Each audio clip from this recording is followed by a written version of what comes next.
प्यारे बच्चों, आप सभी का स्वागत है आपके प्यारे से यूट्यूब चैनल परम हिमालय में।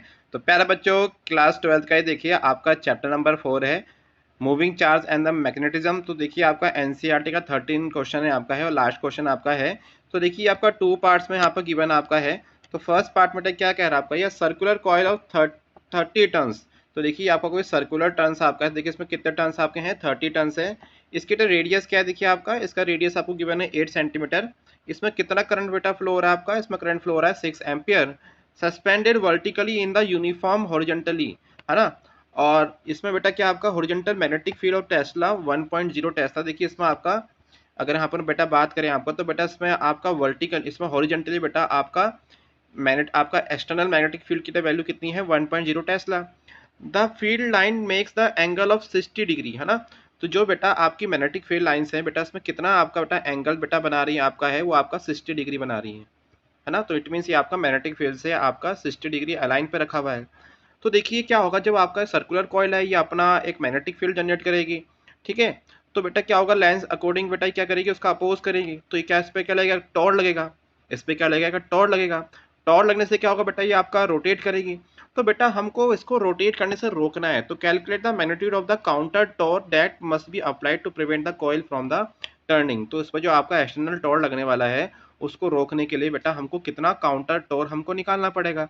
तो देखिए जितना टॉर्क इस पर लगेगा एक्सटर्नल फील्ड पे रखने पर, उतना ही टॉर्क बेटा हमको क्या करना पड़ेगा, इसको इक्विलिब्रियम स्टेट में लाने के लिए हमको अप्लाई करना पड़ेगा। चलिए, तो ये बेटा इसका फर्स्ट पार्ट है ना। तो फर्स्ट पार्ट में बेटा देखिए ये डायग्राम आपको समझ में आपको आ गया होगा। तो देखिए बेटा हमको क्या क्या गिवन है इस क्वेश्चन में। देखिए यहाँ पर आपका एक तो हमको आई गिवन है, एक हमको नंबर ऑफ टर्न गिवन है, एक हमको एक्सटर्नल मैग्नेटिक फील्ड की वैल्यू गिवन है, एक हमको आपका एंगल गिवन है और एक आपका हमको रेडियस गिवन है, ठीक है। तो पहले देखो आपका एरिया का फॉर्मूला क्या होगा, पाई आर स्क्वायर। पाई और बेटा आर की वैल्यू ये रही आपकी, है ना, आर की वैल्यू ये रही। इसको तो वैल्यू यहाँ पर पुट कर देंगे, ठीक है। इसका स्क्वायर आपका हो जाएगा। तो बेटा इसको सॉल्व करने के बाद बेटा आपका एरिया की वैल्यू कितनी आपकी, देखिए यहाँ पर आ जाएगी 2.01 इंटू 10⁻2 मीटर स्क्वायर। बेटा कितना आपका आ जाएगा 2.01 इंटू 10⁻2 मीटर स्क्वायर, ठीक है। तो फर्स्ट पार्ट में देखिए हमको इसमें टॉर्क निकालना है। तो क्या निकालना है यहाँ पर, इसका इसका टॉर्क निकालना है। तो टॉर्क की वैल्यू क्या होगी, N I A B sine theta. बेटा क्या होगी, N I A B sine theta, या अल्फा आप कुछ भी एंगल मान सकते हैं, ठीक है। तो यहाँ बेटा मैंने एन की वैल्यू पुट कर दी, यहाँ पर मैं आई की वैल्यू पुट कर दी, यहाँ पर ए की वैल्यू, ठीक है। ये आपके एरिया हो गया, जेटा क्या हो गया आपका बी की वैल्यू, ये आपका हो गया साइन 60। तो बेटा इसको सॉल्व करने के बाद, है ना, इसको सॉल्व करने के बाद बेटा जो हमारा टोटल जो बेटा आपका आंसर यहाँ से निकल कर आ गया, torque equal to 3.133 newton metre. तो इट मीन्स देखिए इतना इस पर टॉर लगेगा due to the external magnetic field.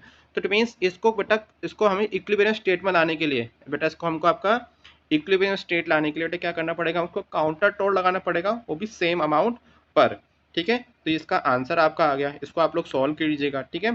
Sign 60 कितना होता है आपका √3/2, है ना। और √3 की वैल्यू पुट कर लीजिएगा 1.732, ठीक है।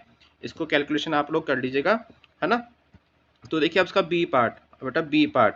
तो बी पार्ट में क्या कह रहा है, देखिए यहाँ से आपका ये इसका अगर बी पार्ट की बात करें आपका, तो बी पार्ट में क्या कह रहा है कि would you answer change if the circular coil first were replace by the planar coil of the some irregular shape that enclose the same area. तो इट मीन्स जो आपका ये अगर हम यहाँ पर सर्कुलर ना लेकर क्या लेना आपका आपका रेक्टेंगल ले लें, है ना, या कोई भी आपका हम शेप ले सकते हैं, आपका planar shape, irregular shape. Suppose हमने इस शेप का हमने कोई भी हमने शेप ले लिया, तो डैट केस में आपका जो टॉर होगा उसकी वैल्यू क्या होगी, है ना। और बेटा है ना, चलिए, तो इट मीन्स देखिए यहाँ पर बेटा एक्चुअली क्या है कि देखिए यहाँ पर क्या कह रहा है आपका ये, आप बेटा इस फॉर्मूले में देख पा रहे होंगे, अगर आपका कोई भी शेप है, सपोज आपका ये शेप है, आपका ये शेप है, आपका ये शेप है, अगर तीनों केस में अगर एरिया आपका ए है, अगर आपका एरिया क्या आपका ए है, तो बेटा यहाँ फॉर्मूले में देख भी पा रहे होंगे कि ये आपका उस किसी भी कॉइल्स के शेप पर डिपेंड नहीं कर रहा है, किस पर डिपेंड कर रहा है, उसके एरिया पर डिपेंड कर रहा है, ये शेप पर डिपेंड नहीं कर रहा है आपका, है ना। अगर एरिया सेम है उस केस में, तो बेटा इसका बी का आंसर देखिए यही है। No it is because torque on the planet loop is independent on its shape provided the area A of the loop remain the shape. तो बेटा इसमें आपका बेटा एरिया बेटा क्या रहेगा आपका आपका अगर सेम है तो डैट केस में क्या होगा, टॉर आपका लूप पे इंडिपेंडेंट आपका होगा। तो प्यारे बच्चों, अगर आपको वीडियो पसंद आई तो चैनल को लाइक और सब्सक्राइब जरूर कीजिएगा, क्योंकि क्लास 12 के सभी चैप्टर के एनसीईआरटी के सॉल्यूशंस की बेटा वीडियो लगातार अपने यूट्यूब पे अपलोड कर रहा हूँ। साथ में हमारी वेबसाइट www.parhamhimalaya.com पे भी जाके बेटा आप लोग इस हमारे नोट्स को डाउनलोड कर सकते हैं। तो प्यारे बच्चों खुश रहिए, मस्त रहिए, फिजिक्स को एंजॉय कीजिए। Thank you for watching.